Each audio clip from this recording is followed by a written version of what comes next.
یہ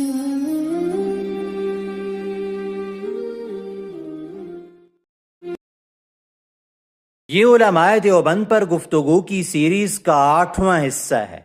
یہاں سے قاری طیب صاحب کی کتاب علماء دیوبند کا دینی رخ اور مسلکی مزاج پر مفصلاً گفتگو کا آغاز کیا جا رہا ہے، اور اس وقت شیخ الاسلام مفتی محمد تقی عثمانی صاحب کا مقدمہ زیر بحث ہے۔ شیخ الاسلام نے اس کتاب پر مختصر مگر جامع ترین مقدمہ لکھا ہے۔ اس مقدمے کے اندر انہوں نے ان سوالات کے جوابات دیے ہیں: کیا علماء دیوبند جمہور امت سے ہٹ کر کوئی الگ فرقہ ہے؟ علماء دیوبند اور اہل سنت کے درمیان کیا فرق ہے؟ کیا علماء دیوبند نے صحابہ اکرام اور سلف صالحین سے ہٹ کر کوئی نیا راستہ انتخاب کیا ہے؟ اگر علماء دیوبند ایک قدیم روایت کا تسلسل ہے تو پھر ان پر الگ کتاب لکھنے کی ضرورت ہی کیا ہے؟ دین اسلام کی خصوصیت اعتدال کیا ہے، اس کی اہمیت کیا ہے، اور علماء دیوبند نے کس طرح اسے اختیار کیا ہے؟ ان پر جو افراط و تفریط کا الزام لگایا جاتا ہے، اس حوالے سے پروپیگنڈا کیا جاتا ہے، اس کی کیا حقیقت ہے؟ کیا علماء دیوبند سلف صالحین کو اتنی اہمیت دیتے ہیں کہ العیاذ باللہ انہیں قرآن و سنت پر بھی ترجیح حاصل ہو جاتی ہے؟ اور کیا یہ قرآن و سنت ہی کو لے کر سلف کی تعبیر و تشریح کو رد کر دیتے ہیں؟ کیا ہر وہ شخص جو علماء دیوبند کی طرف اپنی نسبت کرتا ہے یا ان کے اداروں اور مدرسوں کا فاضل ہے، اس میں وہ صفات اور خصوصیات موجود ہیں جو علماء دیوبند کا امتیاز تھا؟ اس وقت وہ طبقہ جو خود کو علماء دیوبند کی طرف منسوب کرتا ہے، اپنے غلط نظریات اور عقائد کو انہی کی طرف منسوب کر کے بیان کرتا ہے، جبکہ اسے علم، تقوی اور للہیت سے دور دور کا واسطہ نہیں۔ ان کی کیا حقیقت ہے؟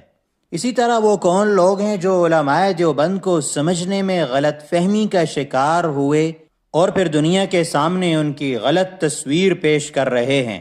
اور شیخ الاسلام نے یہ بھی بتلایا کہ اس کتاب کو کس انداز سے لکھا گیا اور پھر اس کے شائع ہونے کا کیا نظام بنا۔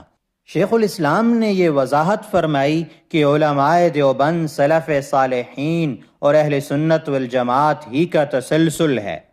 اہل سنت والجماعت کے عقائد کی کوئی بھی مستند کتاب اٹھا کر دیکھ لی جائے، اس میں جو کچھ لکھا ہوگا وہی علماء دیوبند کے عقائد، نظریات اور افکار ہیں۔ سلف صالحین کی جن جن شخصیتوں کی جلالت شان اور علمی اور عملی قدر و منزلت پر امت مسلمہ کا اتفاق رہا ہے، وہی شخصیتیں علماء دیوبند کے لیے مثالی اور قابل تقلید ہیں۔ یعنی دین کا کوئی ایسا شعبہ نہیں ہے جس میں علماء دیوبند نے سلف صالحین اور اہل سنت والجماعت سے سر منہ اختلاف کیا ہو۔ علماء دیوبند میں اہل سنت والجماعت کی وہ اہم ترین خصوصیت اپنے اعلیٰ پیمانے پر موجود ہے، جس میں افراط و تفریط سے اجتناب کرتے ہوئے اعتدال کو مضبوطی سے پکڑا گیا ہے۔ تاہم اس وقت ایک ایسا گروہ ہے جو خود اعتدال سے ہٹا ہوا ہے، افراط یا تفریط کا شکار ہے۔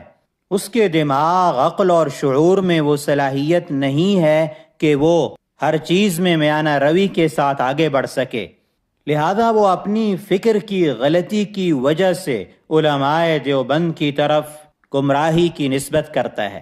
شیخ الاسلام نے یہاں علماء دیوبند کے اعتدال کی ایک اہم مثال بھی پیش کی کہ یہ سلف صالحین پر اعتماد کرتے ہوئے قرآن و سنت پر ایمان کامل رکھتے ہیں، یعنی انہیں قرآن و سنت پر مکمل ایمان اور سلف کی مشہور و متواتر تعبیر پر مکمل اعتماد ہے۔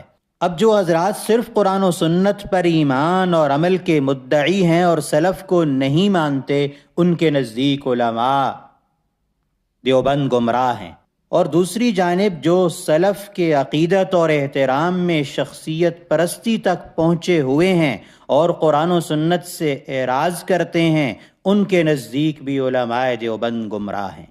اسی طرح ایک دوسرا اہم ترین مسئلہ اس وقت یہ پیدا ہو گیا کہ دیوبندی مدارس کی کثرت ہے، وہاں سے لاکھوں فضلاء فارغ ہو رہے ہیں، اور عوام کی بھی ایک بڑی تعداد خود کو دیوبندیت کی طرف منسوب کرتی ہے، اور پھر اپنے اپنے افکار، نظریات اور خیالات کو علماء دیوبند کی طرف منسوب بھی کرتے ہیں۔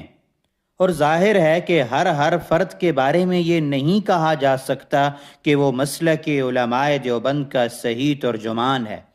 گویا اس وقت صورتحال یہ ہے کہ تعبیر ایک ہی ہے اور اس کے ترجمان کئی پیدا ہو چکے ہیں، اور ہر ترجمان اپنی اپنی رائے کو درست اور صحیح قرار دے رہا ہے۔ ایسے میں ضرورت اس بات کی تھی کہ کوئی ایسی کتاب لکھی جائے جس میں علماء دیوبند کی صحیح تصویر دنیا کے سامنے آ سکے، اور پھر اسی کے نتیجے میں خود کو دیوبندی کہنے والے لوگ بھی اپنے آپ کو سلف صالحین کا صحیح جانشین اور متبع بنا سکیں۔ اور ظاہر ہے کہ قاری طیب صاحب جیسی عظیم شخصیت جو خود نصف صدی سے زائد عرصہ دارالعلوم دیوبند کے محتمم بھی رہے اور خانوادہ نانوتوی سے تعلق بھی رکھتے ہیں، ان سے بہتر کوئی شخص اس موضوع پر گفتگو نہیں کر سکتا، اور پھر آپ کی گفتگو کو وہ علمی اور مرکزی مقام بھی حاصل ہے کہ جسے کوئی بآسانی رد بھی نہیں کر سکتا۔